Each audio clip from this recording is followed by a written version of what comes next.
Hi friends, good morning. कैसे आप सब। आज हम स्टडी करने वाले हैं क्लास 11th के अंतर्गत अध्याय 2, जिसमें जीव जगत का वर्गीकरण है। और इस अध्याय में अभी तक आप लोगों ने जीवाणुओं के बारे में अध्ययन जारी रखा है। जीवाणु का सामान्य लक्षण, जीवाणु की संरचना और जीवाणु का आकार, ये सभी टॉपिक आप लोगों ने स्टडी कर लिया है, पढ़ लिया है। आज हम पढ़ने जा रहे हैं अगले इस पार्ट में, जिसका नाम है जीवाणु में जनन। तो आज के टॉपिक में हम पढ़ेंगे स्टूडेंट्स जीवाणु में जनन।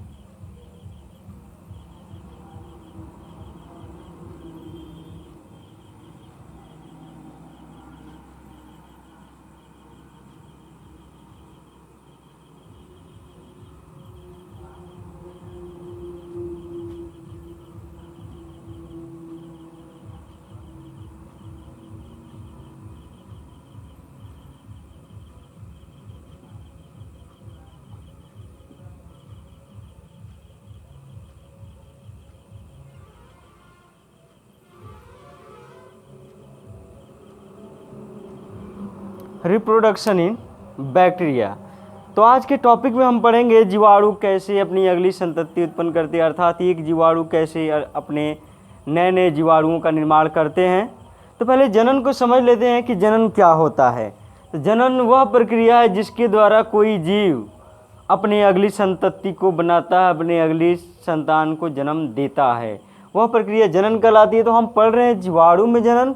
तो जीवाणु में भी सेम कंडीशंस होगी स्टूडेंट्स कि जीवाणु भी अपने अगली संतति को जन्म देंगे, लेकिन कौन कौन सी विधियाँ पाई जाती हैं अब इसमें पढ़ेंगे। एक चीज़ आपको बता दें कि जीवाणु में जो लैंगिक जनन होते हैं, जनन मुख्य रूप से दो ही प्रकार के होते हैं, एक अलैंगिक एक लैंगिक। तो अलैंगिक जनन इसमें पाया जाता है जीवाणु में, लेकिन लैंगिक जनन, सत्य लैंगिक जनन नहीं पाया जाता है। कुछ ऐसी भी विधियां होती हैं जो लैंगिक जनन से मिलती जुलती होती हैं, जो जीवाणुओं में देखने को मिलता है, जिसको हम लोग आनुवांशिक पुनर्योजन कहते हैं, जेनेटिक रिकॉम्बिनेशन कहते हैं। तो आगे हम स्टडी करेंगे इनके बारे में, तो बताएंगे। तो आज के टॉपिक में हम पढ़ेंगे जीवाणुओं में जनन, जिसमें अलैंगिक जनन, कायिक जनन की विधियों के बारे में स्टडी करेंगे। तो याद रखेंगे जीवाणु में जो जनन होता है वर्धी या कायिक जनन होता है। तो लिख सकते हैं कि जीवाणु में वर्धी या कायिक जनन अथवा अलैंगिक जनन पाया जाता है।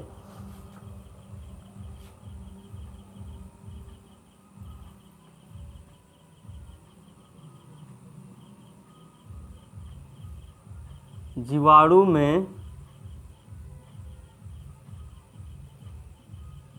वर्धी या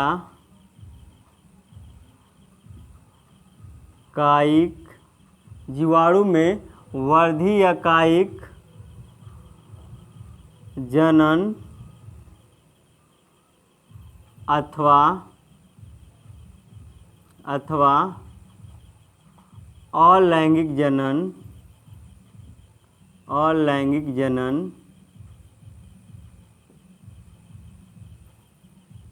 पाया जाता है।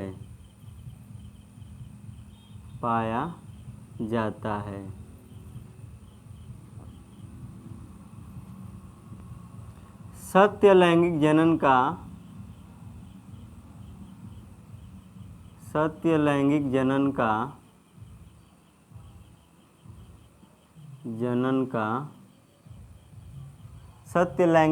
का अभाव होता है।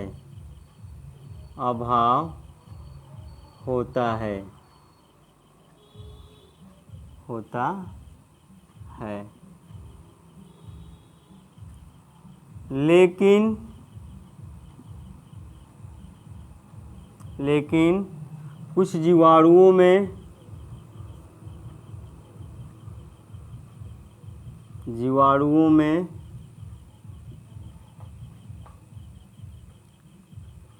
लैंगिक जनन की कुछ प्रावस्थाएं लैंगिक जनन जैसी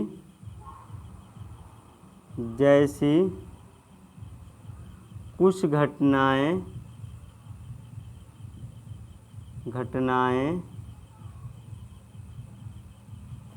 पाई जाती हैं।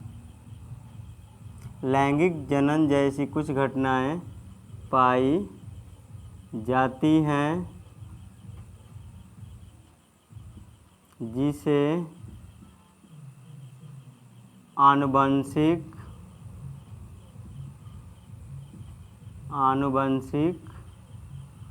पुनर्योजन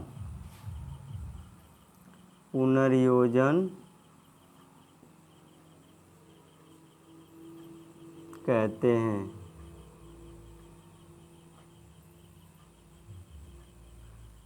आनुवंशिक पुनर्योजन कहते हैं। तो आप लोगों ने देखा स्टूडेंट्स, जीवाणु में वर्धी या कायिक जनन अथवा अलैंगिक जनन ही पाया जाता है। सत्य प्रकार का लैंगिक जनन नहीं पाया जाता है। लेकिन कुछ जीवाणु ऐसे होते हैं जिनमें लैंगिक जनन जैसी कुछ घटनाएं पाई जाती हैं जिसे आनुवंशिक पुनर्योजन कहते हैं। लैंगिक जनन नहीं कहते, उसी को आनुवंशिक पुनर्योजन कहते हैं। तो आगे वो पढ़ेंगे तो आपको बताएंगे। तो इसमें पहला हम पढ़ेंगे वर्धी या कायिक जनन, उसके बाद पढ़ेंगे अलैंगिक जनन, उसके बाद पढ़ेंगे आनुवंशिक पुनर्योजन। तो इसमें पहला हेडिंग होगा हमारा स्टूडेंट्स वर्धी या कायिक जनन।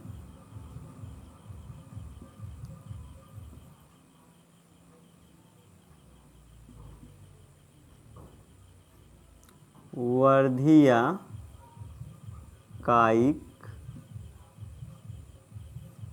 जनन,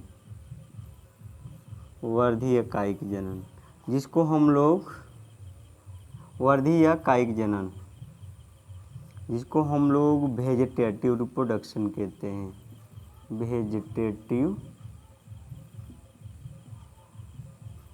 रिप्रोडक्शन, वेजिटेटिव रिप्रोडक्शन। तो यहाँ आप लोग अब पढ़ने जा रहे हैं जीवाणुओं में जो वर्धी या कायिक जनन होता है उसके बारे में। नेक्स्ट पढ़ेंगे लैंगिक जनन के बारे में। तो देखेंगे यहाँ पर कि वर्धी या कायिक जनन क्या होता है। तो जीवाणु के कोशिका से या कायिक अंगों द्वारा नए नए जीवाणुओं का बनना, यहाँ पर देखेंगे वर्धी या कायिक जनन क्या कहलाता है। तो जीवाणु कोशिका के कायिक अंगों द्वारा नए जीवाणुओं का निर्माण होना वर्धी या कायिक जनन कहलाता है।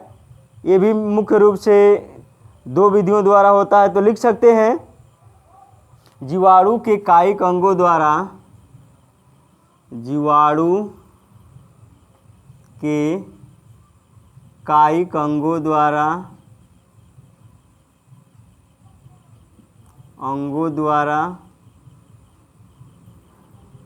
कायिक अंगों द्वारा नए जीवाणु का निर्माण होना, जीवाणु का निर्माण होना ही वर्धी या कायिक जनन कहलाता है। वर्धी या कायिक जनन कहलाता है, जनन कहलाता है।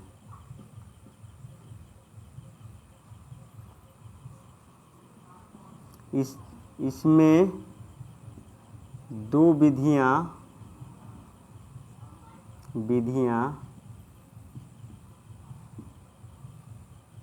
निम्नवत हैं।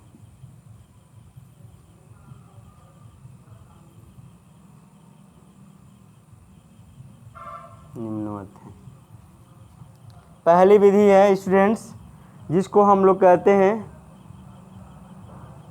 मुकुलन, और दूसरी है खंडीय भवन या कह सकते हैं विखंडन या फ्रैगमेंट, विखंडन कहा जाता है, बाइनरी फिजन या द्विविभाजन कहा जाता है। तो पहला इसमें हम पढ़ेंगे, पहली विधि है जिसको कहते हैं द्विविभाजन,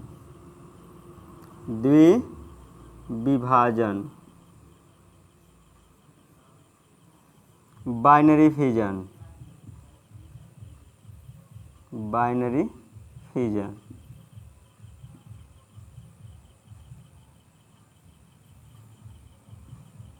बाइनरी फिजन के बारे में पढ़ेंगे।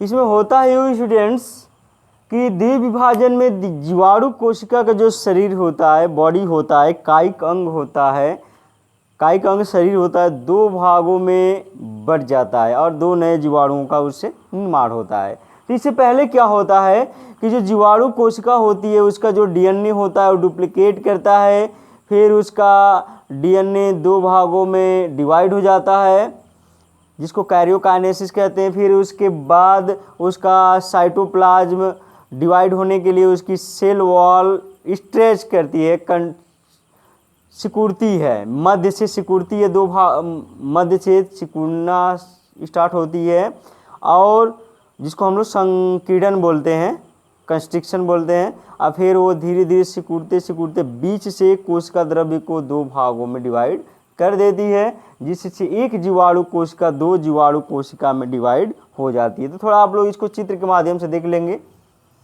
तो ये हो गया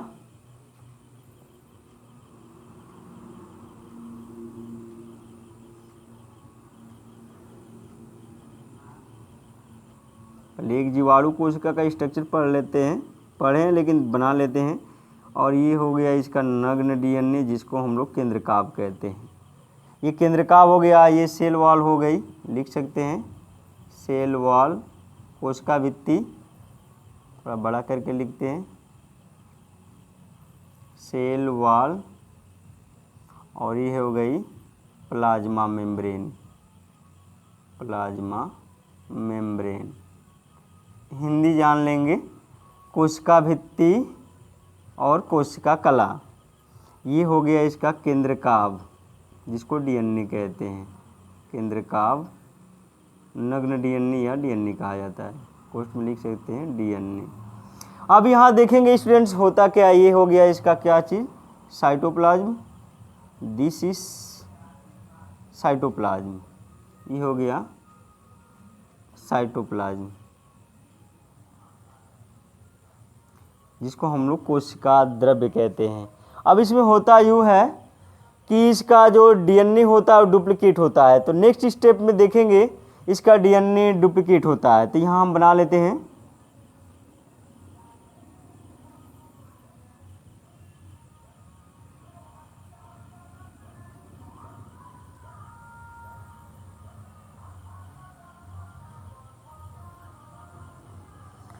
यहाँ इसका डीएनए क्या हो रहा है स्टूडेंट, सेम कंडीशन में कोई चेंज नहीं, बस डीएनए का क्या हो रहा है यहाँ पर डुप्लीकेशन हो रहा है।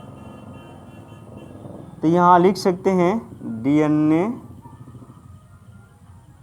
डुप्लीकेट,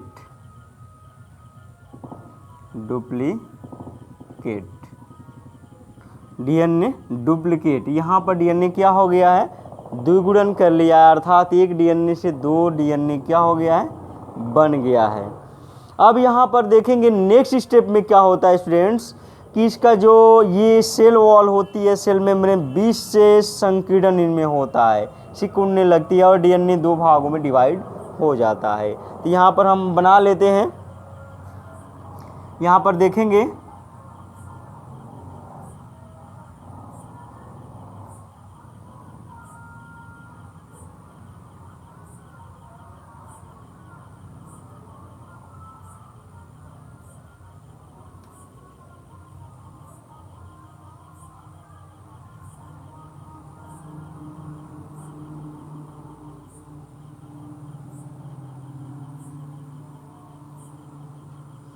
तो यहाँ आप लोगों ने देखा इसका डीएनए दो भागों में डिवाइड हो चुका है। यहाँ पर इसका डीएनए इधर आ गया और इसका डीएनए इधर आ गया, दो भागों में डिवाइड हो गया इसका डीएनए। देख रहे हैं स्टूडेंट, डुप्लीकेशन हो गया है, डुप्लीकेट हो गया डीएनए और दो भागों में बढ़ भी गया है। और इसका जो सेल वॉल है वो स्ट्रेच कर गई है, मतलब सिकुड़न पैदा हो गई जिसको संकीर्णन बोलते हैं। यहाँ पर क्या हो रहा है, संकीर्णन हो रहा है, संकीर्णन, यहाँ पर संकीर्णन हो रहा है और ये धस रही है। आगे देखेंगे तो ये यहाँ से धंसकर दो सेल का फॉर्मेशन कर देगी।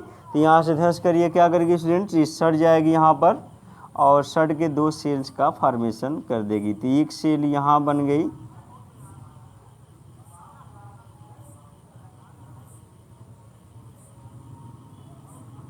एक सेल का फॉर्मेशन यहाँ हो गया बैक्टीरियल सेल का, और एक बैक्टीरियल सेल का फॉर्मेशन यहाँ हो गया। ये हो गया डॉटर सेल्स, इसको हम लोग डॉटर सेल्स कहते हैं, डॉटर सेल या जीवाणु कोशिकाएं, नई संतति कोशिकाएं, नई संतति, नई संतति। ये प्रोसेस होता है द्विविभाजन का, अर्थात जीवाणु कोशिका का 2 भागों में डिवाइड होना द्विविभाजन कहलाता है।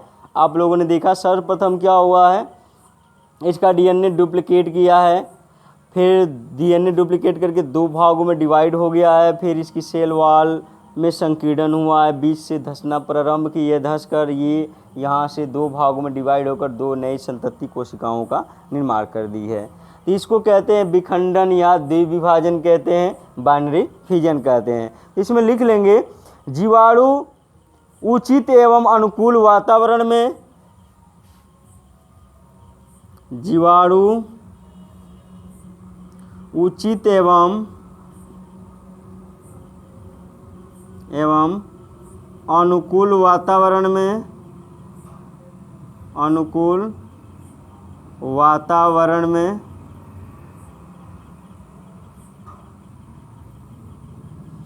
जीवाणु उचित एवं अनुकूल वातावरण में जीवाणु कोशिका एक अनुप्रस्थ भित्ति द्वारा 2 संतति कोशिकाओं में बढ़ जाती है।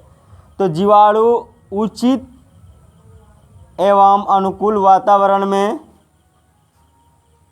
2 संतति कोशिकाओं में, जीवाणु उचित एवं अनुकूल वातावरण में 2 संतति कोशिकाओं में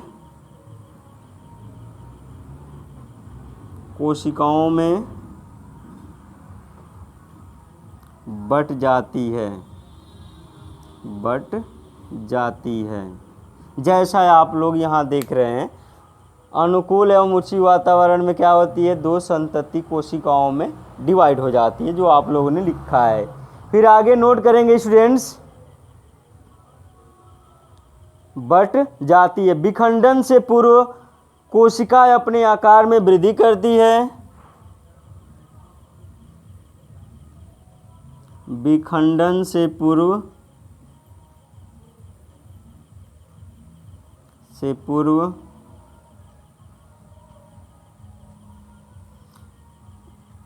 विखंडन से पूर्व कोशिका अपने आकार में वृद्धि करती है,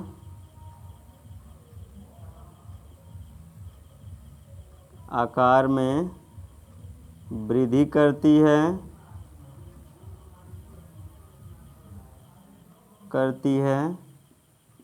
वृद्धि करती है। कोशिका देख रहे हैं, विखंडन होने से पूर्व जो कोशिका अपने आकार में क्या करती है, वृद्धि करती है। फिर धीरे धीरे जीव द्रव्य के मध्य में, देख रहे हैं, फिर धीरे धीरे जीव द्रव्य के मध्य में लिख सकते हैं, फिर धीरे धीरे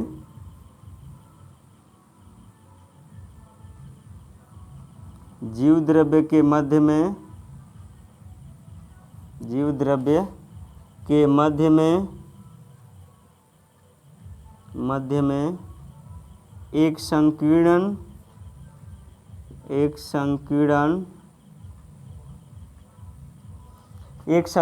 स्टार्ट होता है, प्रारंभ होता है। एक संकीर्णन उत्पन्न होता है तथा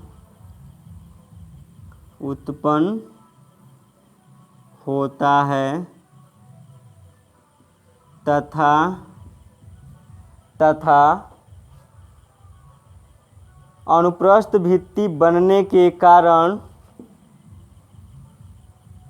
अनुप्रस्थ भित्ति बनने के कारण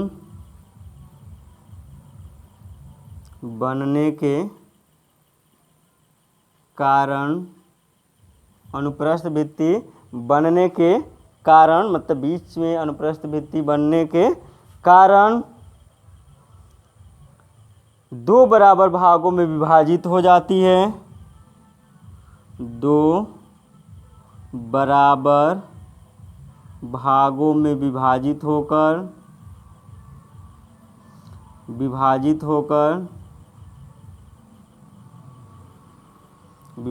होकर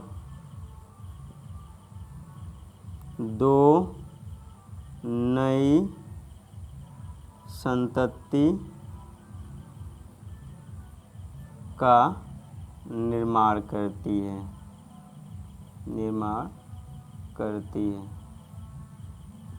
तो आप लोगों ने देखा यहाँ पर जीवाणु उचित एवं अनुकूल वातावरण में दो संतति कोशिकाओं में बढ़ जाती है।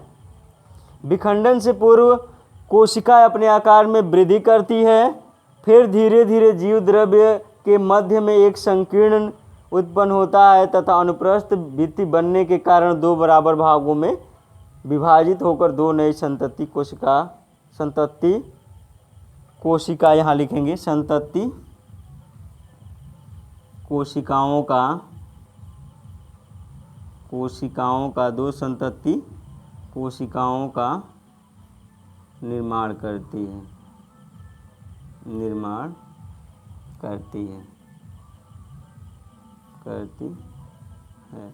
तो यहाँ पर आप लोगों ने देख लिया कि एक जीवाणु कोशिका से कैसे दो जीवाणु कोशिका द्विविभाजन के द्वारा बनी।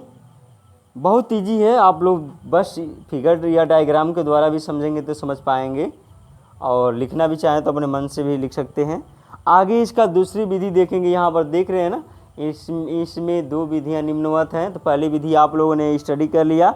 दूसरी विधि है स्टूडेंट जिसका नाम है मुकुलन।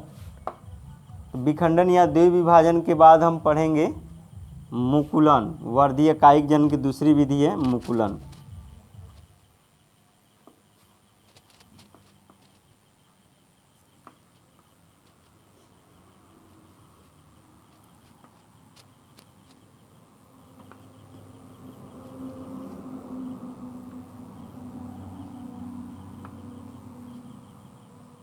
दूसरी विधि पढ़ेंगे वर्धीय कायिक जनन की है, जिसको हम लोग मुकुलन कहते हैं। मुकुलन को भी समझ लेंगे।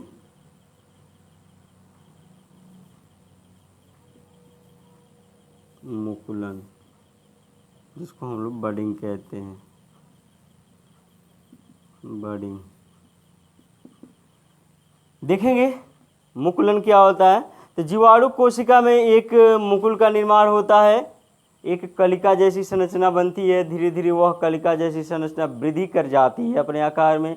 वृद्धि करके अपने मुख्य डीएनए से अलग होकर नए संतति कोश जीवाणु कोशिका का निर्माण करती है। तो जरा हम इसको स्ट्रक्चर द्वारा देख लेते हैं, तब हम इसके बारे में नोट करेंगे। स्ट्रक्चर में आप देखेंगे कि यह एक जीवाणु कोशिका हम बना रहे हैं। This is a bacterial cell.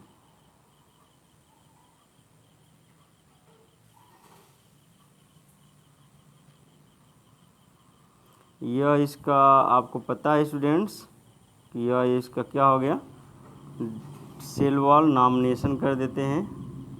Cell wall, plasma membrane,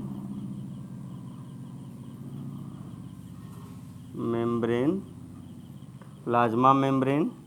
ये हो गया न्यूक्लियोइड जिसको डीएनए कहते हैं।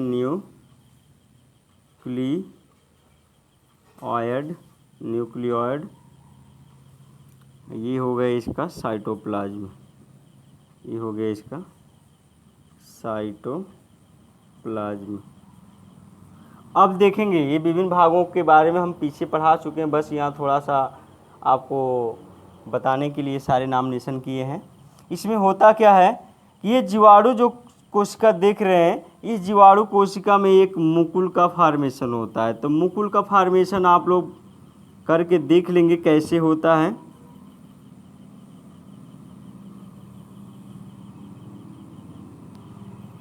यहाँ पर छोटा सा एक ऐसे उभार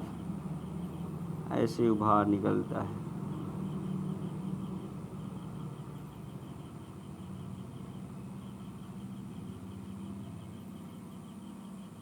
दो लेयर होती हैं स्पेशली, इसलिए डबल लेयर हम बना रहे हैं। 3 लेयर होती है लेकिन यहाँ पर 2 ही लेयर दिखा रहे हैं।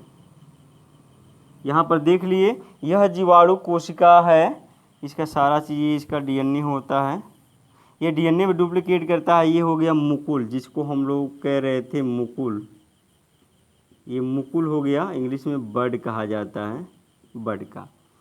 तो यहाँ पर देख रहे हैं स्टूडेंट्स कि नेक्स्ट स्टेप में इसका जो डीएनए होता है डुप्लीकेशन तो करता है, ये साथ में एक मुकुल भी बनती है इसमें।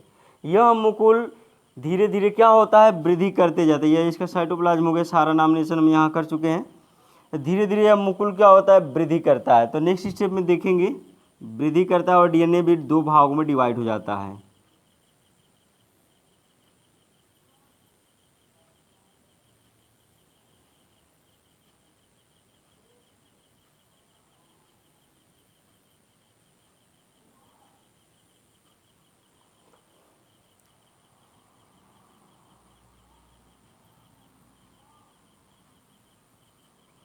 तो यहाँ पर आप लोगों ने देखा, हमने इस जीवाणु कोशिका में मुकुल को थोड़ा बना लेते हैं। मुकुल, यहाँ मुकुल को थोड़ा वृद्धि करके दिखाएंगे।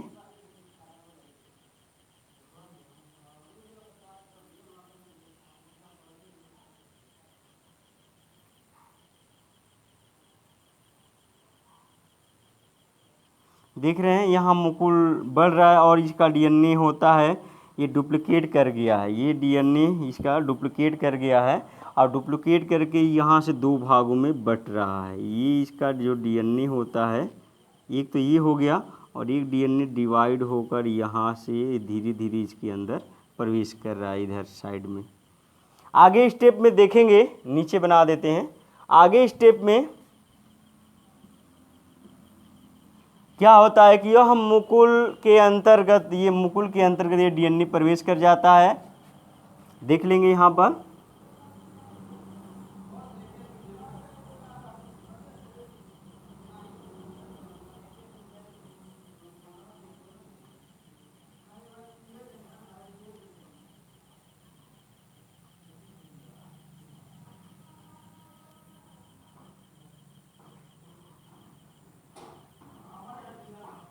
यहाँ से देखेंगे स्टूडेंट्स, यह मुकुल भी वृद्धि कर गया।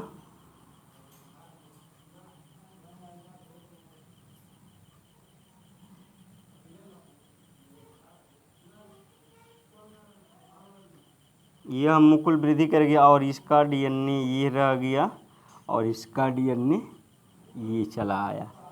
इस तरह आप लोगों ने देख लिया कि एक मुकुल से एक नया इस तरह बैक्टीरिया का फार्मेशन हुआ। इस तरह यहाँ फिर स्ट्रेच होगा, कंस्ट्रक्शन होगा, 2 भागों में ये क्या होगा, बढ़ जाएगा। तो यहाँ पर देखेंगे नेक्स्ट स्टेप में क्या होता है कि एक जीवाणु कोशिका से 2 जीवाणु कोशिका क्या हो जाती हैं, मुकुल के द्वारा बन जाती हैं।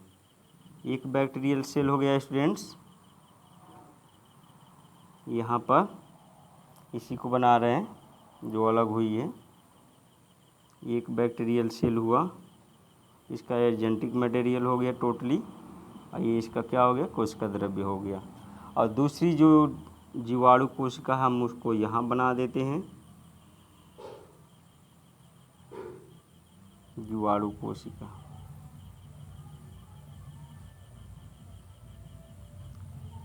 ये दूसरी जीवाणु कोशिका, इसका क्या हो गया, डीएनए हो गया, नग्न डीएनए। तो ये संतति कोशिकाएं हो गई। तो यहाँ लिख सकते हैं ये हो गई संतति कोशिकाएं, संतति कोशिकाएं, कोशिकाएं। 2 संतति कोशिकाएं कैसे बन गई, तो मुकुल के द्वारा बन गई। देख रहे हैं स्टूडेंट्स, इसमें जो जीवाणु कोशिका है साधारण रूप में, सामान्य रूप में, फिर इसमें मुकुल का फार्मेशन हो रहा है, फिर डीएनए का डुप्लीकेशन और मुकुल का फॉर्मेशन साथ साथ होता है। फिर यहाँ पर मुकुल वृद्धि कर जाती है, मुकुल वृद्धि कर जाती है और डीएनए दो भागों में डिवाइड हो जाता है और डीएनए उसकी तरफ बढ़ने लगता है। फिर आगे स्टेप में देखेंगे मुकुल वृद्धि करके डीएनए दो भागों में भी बढ़ जाता है और फिर एक मुकुल मुख्य जीवाणु कोशिका से अलग होकर नए जीवाणु कोशिका का संतति कोशिका का क्या करता है, निर्माण करता है। तो ये कहलाता है विधि मुकुल। मुकुल द्वारा नए जीवाणु का बनना मुकुलन कहलाता है। तो इसमें आपको लिखना पड़ेगा, थोड़ा लिख लेंगे, इस फिगर को आप बना लीजिए और फिर इसमें लिखेंगे।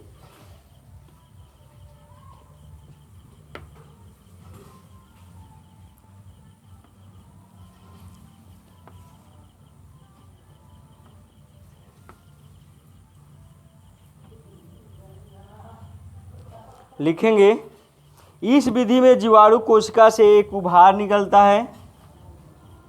इस विधि में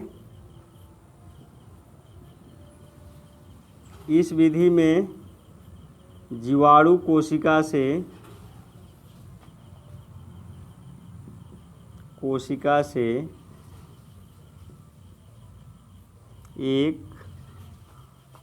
निकलता है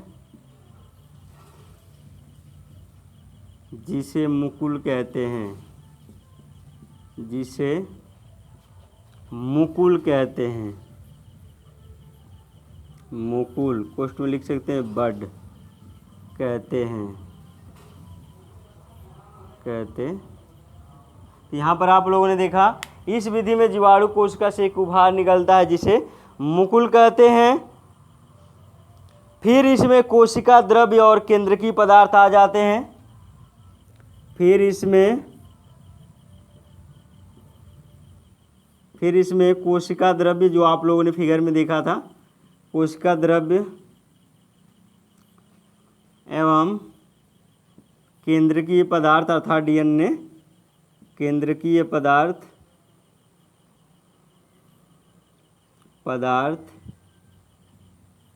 आ जाते हैं।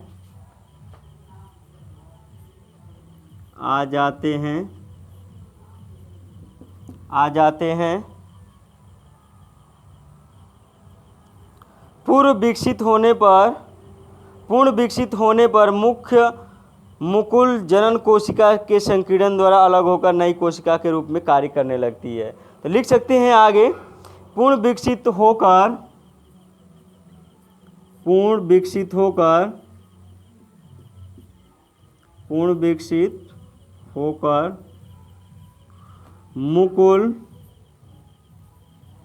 मुकुल जीवाणु कोशिका से अलग हो जाता है।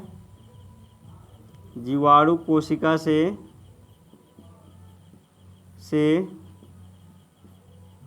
अलग होकर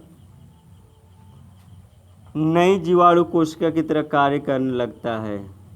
नए जीवाणु कोशिका की तरह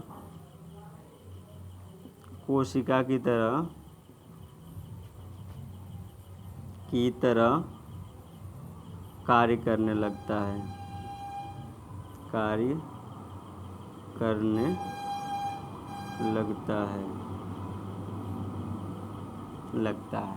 तो यहाँ पर आप लोगों ने देखा इस विधि में जीवाणु कोशिका से एक उभार निकलता है जिसे मुकुल कहते हैं। फिर इसमें कोशिका द्रव्य एवं केंद्रकीय पदार्थ आ जाते हैं। पूर्ण विकसित होकर मुकुल जीवाणु कोशिका से अलग होकर नए जीवाणु कोशिका का या संतति कोशिका का निर्माण करता है। तो आप लोगों ने फिगर भी देखा और इस विधि को भी पढ़ लिया। अब हम देखेंगे दूसरी विधि जिसको हम कहते हैं, पहली विधि आप लोगों ने वर्धी एकाइक जनन पढ़ा था, जीवाणु में जनन में वर्धी एकाइक जनन, ये भी दो प्रकार का था। पहला था द्विविभाजन और मुकुलन। अब हम पढ़ेंगे दूसरी विधि है जिसको कहते हैं अलैंगिक जनन। तो अलैंगिक जनन पढ़ेंगे स्टूडेंट्स, इसको मिटा दें। दूसरी विधि है जिसको कहते हैं अलैंगिक जनन।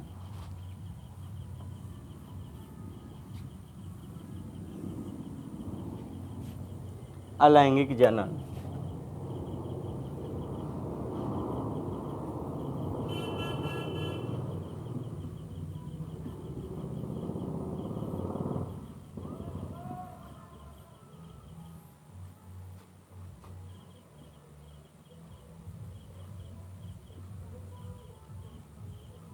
Asexual reproductions.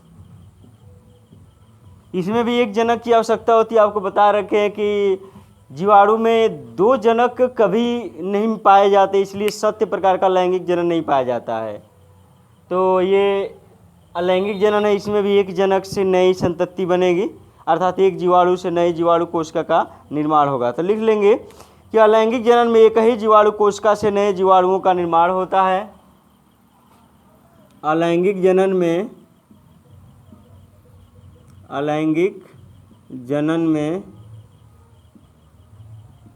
एक जीवाणु कोशिका से एक जीवाणु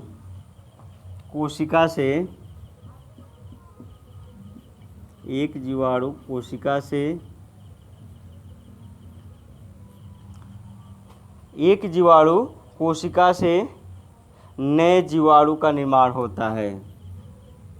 नए जीवाणु कोशिका का निर्माण होता है। कोशिका का निर्माण होता है।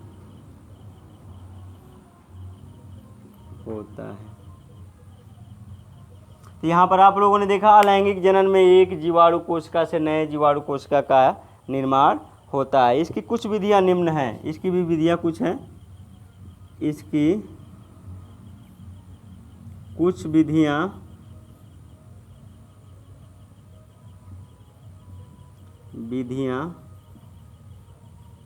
निम्न हैं।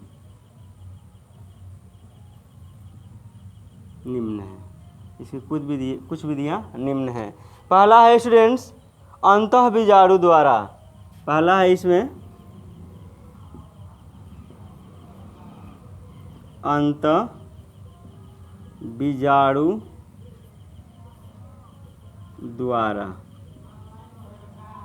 अंतःबीजाणु द्वारा। इसको इंग्लिश में कहते हैं बाई एंडोस्पोर।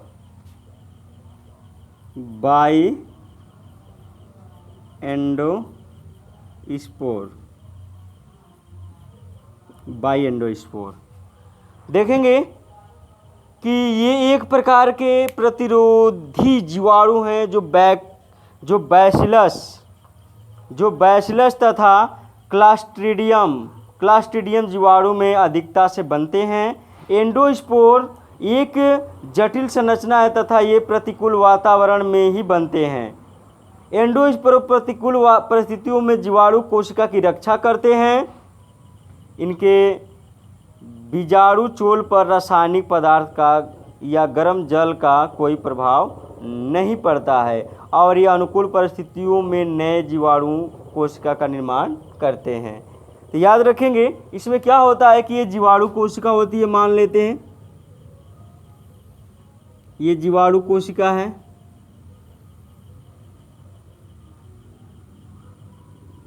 ये जीवाणु कोशिका है स्टूडेंट्स। तो जीवाणु कोशिका में इसका ये केंद्रक हो गया।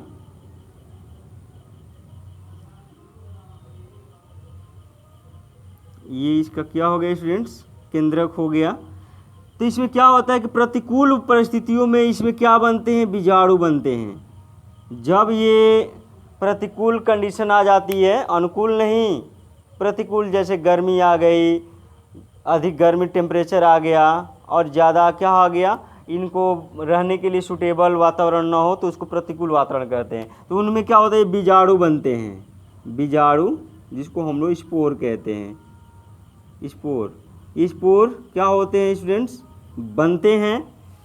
यह स्पोर इससे अलग हो जाते हैं। यह स्पोर बनते हैं प्रतिकूल वातावरण में और बनकर क्या हो जाते हैं? जीवाणु से अलग हो जाते हैं।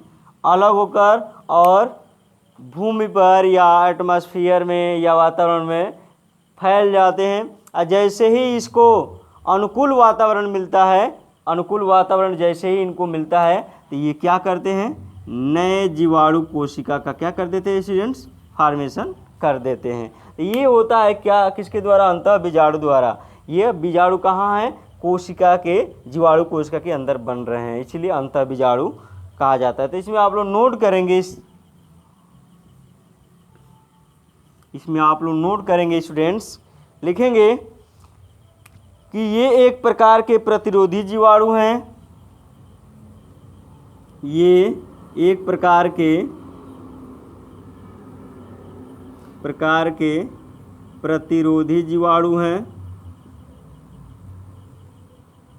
प्रतिरोधी जीवाणु हैं। ये एक प्रकार के प्रतिरोधी जीवाणु हैं जो बैसिलस तथा क्लास्ट्रीडियम जीवाणु में, जो बैसिलस तथा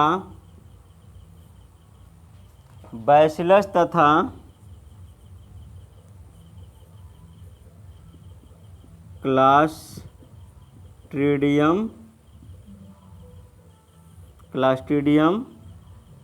जीवाणु में अधिकता से पाए जाते हैं।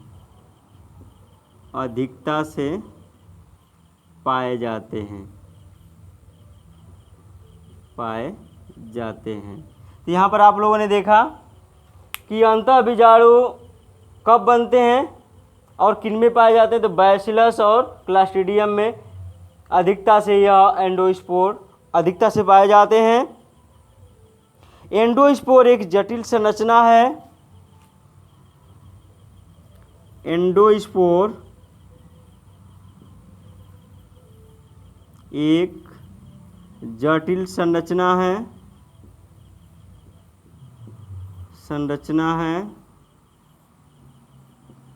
एंडोस्पोर एक जटिल संरचना है तथा ये प्रतिकूल वातावरण में ही बनते हैं।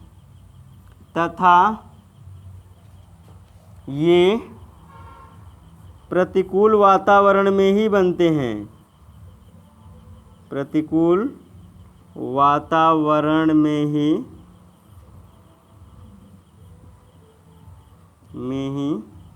बनते हैं, अर्थात विपरीत परिस्थितियां आती है तभी इनका निर्माण होता है। प्रतिकूल वातावरण में ही बनते हैं।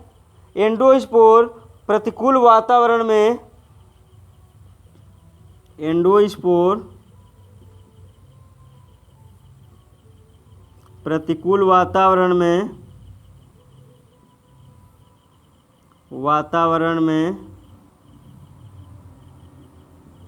जीवाणु कोशिका की रक्षा भी करते हैं।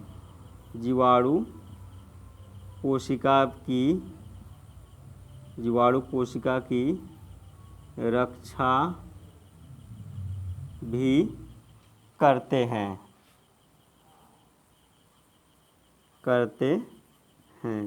तो यहाँ पर आप लोगों ने देखा कि एंडोस्पोर क्या करते हैं, प्रतिकूल वातावरण में जीवाणु कोशिका की भी रक्षा करते हैं, मतलब इनको बाह्य वातावरण से बचाते हैं।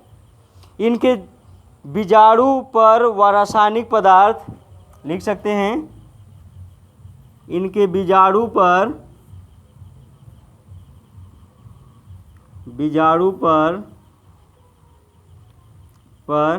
रासायनिक पदार्थ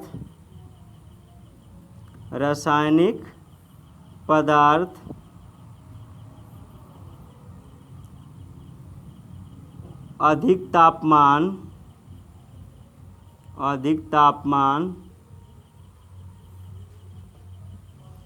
गर्म जल आदि का कोई प्रभाव नहीं पड़ता है। कोई प्रभाव नहीं होता है या पड़ता है, कोई प्रभाव नहीं पड़ता है। तो यहाँ पर आप लोगों ने देखा कि इनके बीजाणु जो बन रहे हैं, इन पर रासायनिक पदार्थ, अधिक तापमान, गर्म जल आदि का कोई इफेक्ट नहीं पड़ता, कोई प्रभाव नहीं पड़ता। और अनुकूल परिस्थितियाँ आने पर बीजाणु नई कोशिका क्या करते हैं, निर्माण करते हैं। और अनुकूल परिस्थिति आने पर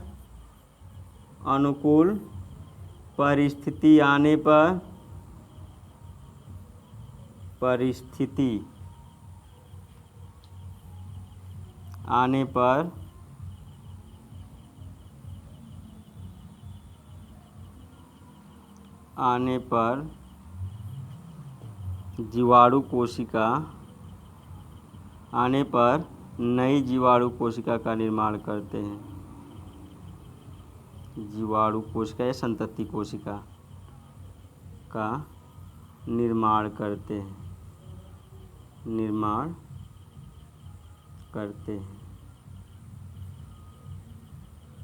तो इस तरह आप लोगों ने देखा कि अंतःबीजाणुओं द्वारा नए जीवाणु कोशिका का या नए जीवाणु संतति कोशिका का कैसे निर्माण हो रहा है, आप लोगों ने यहाँ पर स्टडी कर लिया है। आगे पढ़ेंगे दूसरा अलैंगिक जनन की विधि है कोनिडिया द्वारा। तो अगली हेडिंग होगी स्टूडेंट्स दूसरी कोनिडिया द्वारा।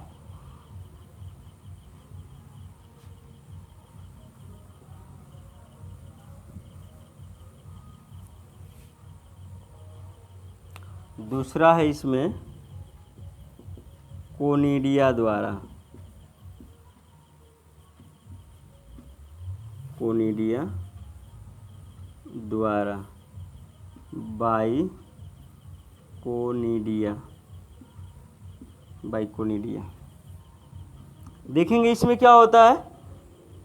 इसमें भी कोनिडिया के द्वारा जो देख रहे हैं, इसमें स्ट्रेप्टोमाइसिस की कुछ संरचना तंतुमय होती है। तो इसमें लिख लेंगे, तब आपको आगे बताएंगे कि कोनिडिया द्वारा कैसे अलैंगिक जनन होता है जीवाणुओं में। तो लिखेंगे स्ट्रेप्टोमाइसिस की संरचना तंतुमय होती है। स्ट्रेप्टोमाइसिस ये जीवाणु का एक क्या है, कोशिकाओं का समूह है। स्ट्रेप्टोमाइसिस की संरचना तंतु जैसी होती है। तंतु जैसी होती है या तंतुमय होती है। तंतु जैसी होती है। तंतुओं में अनुप्रस्थ झिल्लियाँ बनने से तंतुओं में अनुप्रस्थ झिल्लियाँ बनने से तंतुओं में अनुप्रस्थ झिल्लियाँ बनने से अनुप्रस्थ झिल्लियाँ बनने से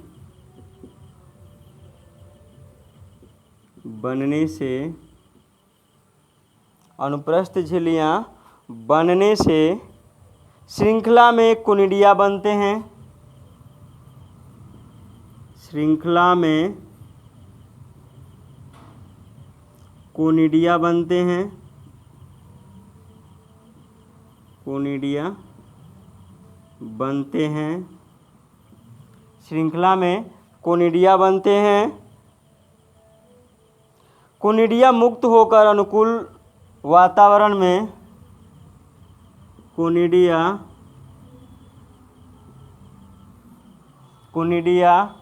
मुक्त होकर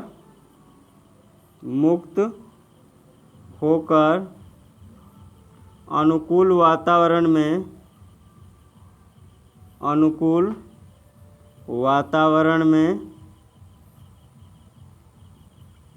अंकुरित होकर नई जीवाणु कोशिका का निर्माण करते हैं। कोशिका का निर्माण करते हैं।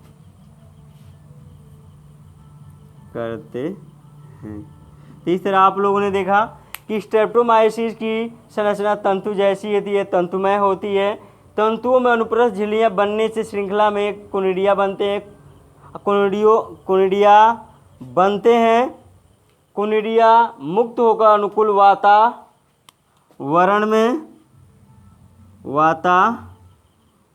में अंकुरित होकर नई जीवाणु कोशिका का निर्माण करते हैं। तो कोनिडिया द्वारा रहा स्टूडेंट्स। अब देखते हैं बाई जू द्वारा, अर्थात जू स्पोर द्वारा। तीसरा रहेगा जू स्पोर द्वारा।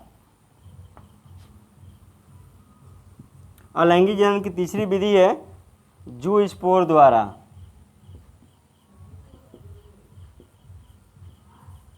जू स्पोर द्वारा, बाई जू स्पोर, बाई जू स्पोर। देखेंगे यहाँ पर जू स्पोर के द्वारा कैसे होता है, तो लिखेंगे कुछ जीवाणु जैसे राइजोबियम में जू स्पोर का निर्माण होता है। कुछ जीवाणु जैसे राइजोबियम में, जैसे राइजोबियम में, राइजोबियम में जू स्पोर बनते हैं, जू स्पोर बनते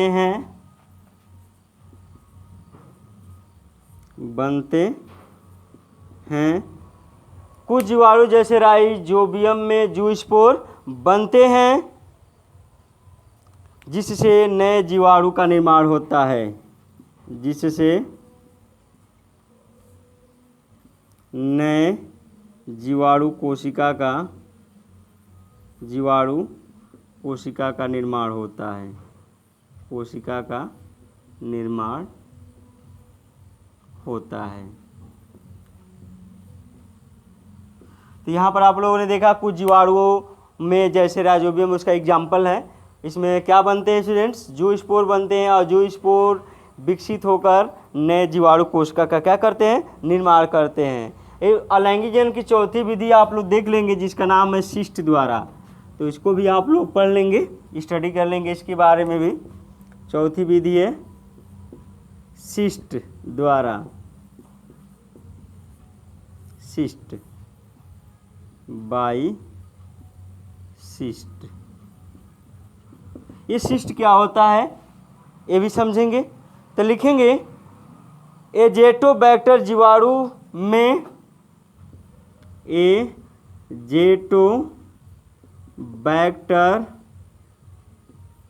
एजेटोबैक्टर जीवाणु में, एजेटोबैक्टर जीवाणु में कोशिका के चारों तरफ एक मोटी भित्ति बन जाती है, कोशिका के चारों तरफ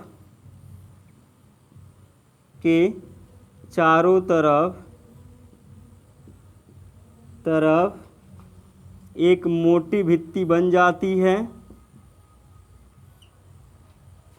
एक मोटी भित्ति बन जाती है,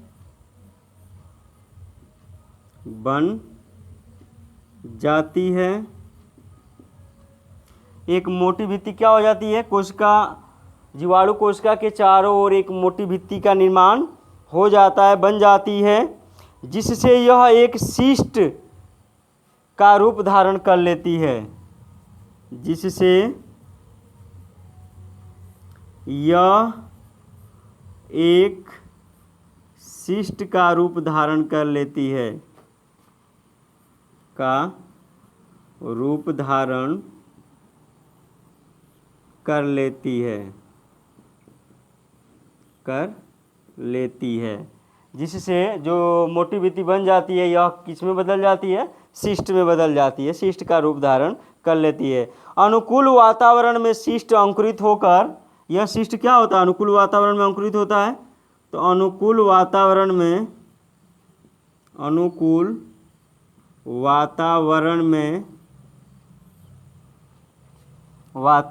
में सिस्ट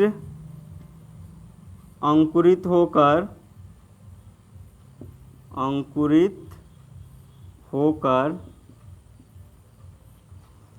संतति कोशिकाओं का निर्माण करता है, संतति कोशिकाओं का, जीवाणु की संतति कोशिका का निर्माण करता है, निर्माण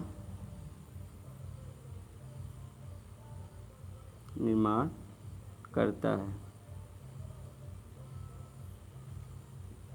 तो ये आप लोगों ने देखा कि एजेटोबैक्टर जीवाणु में कोशिका के चारों तरफ एक मोटी भित्ति का लेयर बन जाती है, जिससे एक सिस्ट बनता है, और सिस्ट अनुकूल वातावरण में अंकुरित होता है जिससे नई जीवाणु कोशिका बन जाती है। तो ये शिष्ट द्वारा आप लोगों ने देखा अलैंगिक जनन का प्रकार है, ये शिष्ट द्वारा कैसे नए जीवाणु का निर्माण होता है। अब देखेंगे कि लैंगिक जनन नहीं पाया जाता है, सत्य प्रकार का लैंगिक जनन नहीं पाया जाता है, लेकिन लैंगिक जनन की कुछ घटनाएं, लैंगिक जनन जैसी कुछ घटनाएं दिखने को मिलती है, जिसको हम लोग आनुवंशिक पुनर्योजन कहते हैं। तो अगले भाग में देखेंगे स्टूडेंट्स।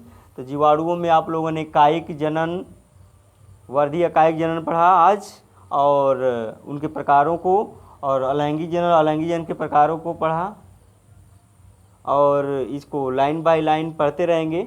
बहुत इंपॉर्टेंट रहने वाला है आप लोगों के लिए। पूछा जाता है कि जीवाणु में अलैंगिक जनन कैसे होता है, कितने प्रकार का होता है, कौन कौन सी विधियाँ होती हैं, ये सारी चीज़ आप लोग स्टडी करेंगे तभी आपको समझ में आएगा।